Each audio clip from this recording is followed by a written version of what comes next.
नमस्कार मित्रांनो, स्वागत आहे तुमचं आपल्या चॅनलमध्ये.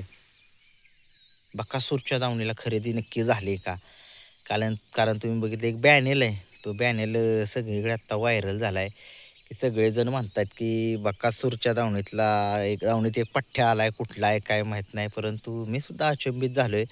कारण की तुम्हाला माहितीच आहे की बकासूरच्या दावणीत आत्ता वादळ आहे, महाराज आहे, बकासूर आहे, साम्राज्य आहे, बबनशेठ आहे आणि कोण एक असतील एवढं मला नाव माहीत नाही आहे. परंतु तुम्ही बघितलं एक जो बॅनर आहे तो आता सध्या व्हायरल होत आहे.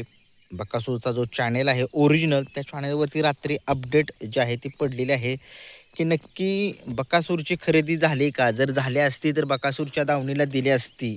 परंतु काही लोकांनी असा व्हायरल व्हिडिओ म्हणजे बॅनर जो व्हायरल केला आहे, की सगळ्यांनी सांगितलं की बा खरेदी झाली आणि खरेदी झाली.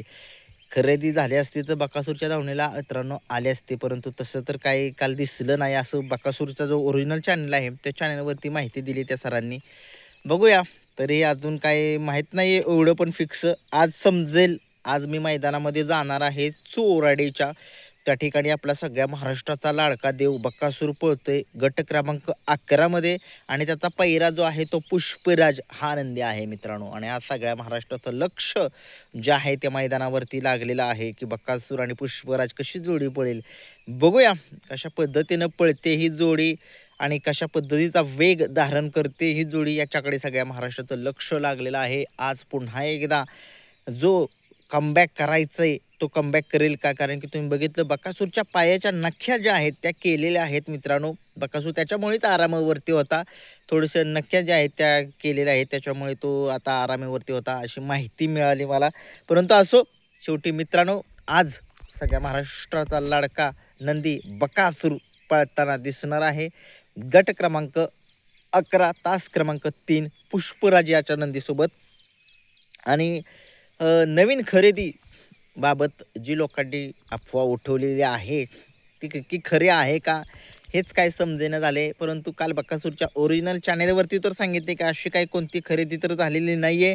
जर खरेदी झाली असती तर ती दावणीवरती दिसली असती अशी माहिती सांगितली जाते त्या बकासूरच्या ओरिजिनल चॅनेलवरती. तरी पण काय सांगू शकत नाही. जर घेतली असेल तर दुसरीकडे कुठे ठेवली असली तर तसं पण काय सांगू शकत नाही. परंतु असो, आज सगळ्या महाराष्ट्राचा लाडका नंदी बकासूर पाळण्यासाठी सज्ज झालेला आहे. चोराडे फाटीवरती मैदान P3 लाईव्ह या चॅनलवरती होईल. रात्रीच या मैदानाचे लाईव्ह लॉट जे आहेत ते जाहीर केलेले आहेत.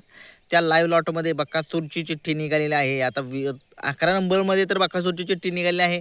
पुष्पराजची चिठ्ठी कुठे निघाली जरा कमेंट्स बॉक्समध्ये सांगा. असं नाव घेते पुष्पराजचं आणि नक्कीच हा पुष्पराज कुठला आहे थोडंसं माहिती द्या. कारण की आपण सगळे म्हणतोय की तो पुष्पराज जो आहे तो पुष्पराज आहे. तो नाही, वेगळा पुष्पराज आहे हा दुसऱ्यामधला. तो पुष्पराज बकासूरची जोडी आज पळताना दिसणार आहे. गाडीवरती ड्रायव्हर कोण असतील? ऑलराऊंडर आप्पाड्यावर कारोंडेकरांचे हेच असतील असं मला वाटते, किंवा प्रशांत ड्रायव्हर चिंचनेरकर असतील, किंवा सोन्या ड्रायव्हर रामसवाडीकर असतील. या तिघांच्याच पैकी एक जण आजच्या मैदानामध्ये दिसतील. आता सगळे म्हणतील, सगळ्यांचा प्रश्न आहे की बबलू चाचा गाडीवरती का दिसत नाहीत? बबलू चाचाच्या विषयी अजून तरी काही माहिती अपडेट नाही आहे. नक्की ते मैदानामध्येच दिसत नाहीत. आज जर दिसले तर 100% गाडीवरती असतील, किंवा त्यांच्याशी चर्चा करूया आपण की नक्की आता घोटसर्जन बकासूर गाडी कधी पळेल. सगळ्या लोकांची इच्छा आहे की घोटसर्जन बकासूर गाडी पळावी. परंतु असो, आणि एक तुम्हाला महत्त्वाची माहिती सांगतो. 7 तारखेला बकासूर आणि भुंगा बिनजोडच्या मैदानामध्ये पळणार होते. परंतु तुम्हाला माहितीच आहे भुंगावरती आणि घोटसर्जावरती बंदी घातलेली होती. परंतु अशी माहिती मिळते की आता ती बंदी जी आहे ती उठवलेली आहे की नाही काय माहीत नाही.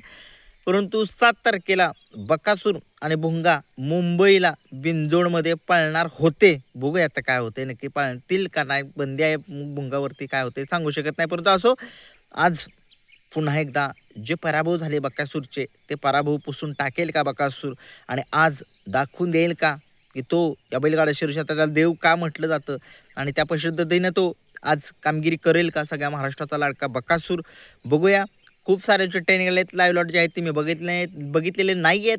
महाराष्ट्राची संस्कृती, महाराष्ट्राची परंपरा या चॅनलवरती लाईव्ह लॉट जे आहेत ते रात्री जाहीर झालेले आहेत चोराडी मैदानाचे. आणि हे मैदान आता सकाळी 9-9:30च्या दरम्यान चालू होईल. आता मैदानामध्ये मी जाणार आहे थोड्या उशिराने आणि त्या मैदानामध्ये दाखवतो कुठले कुठले बैल मैदानामध्ये दाखल झालेत नक्कीच बघा.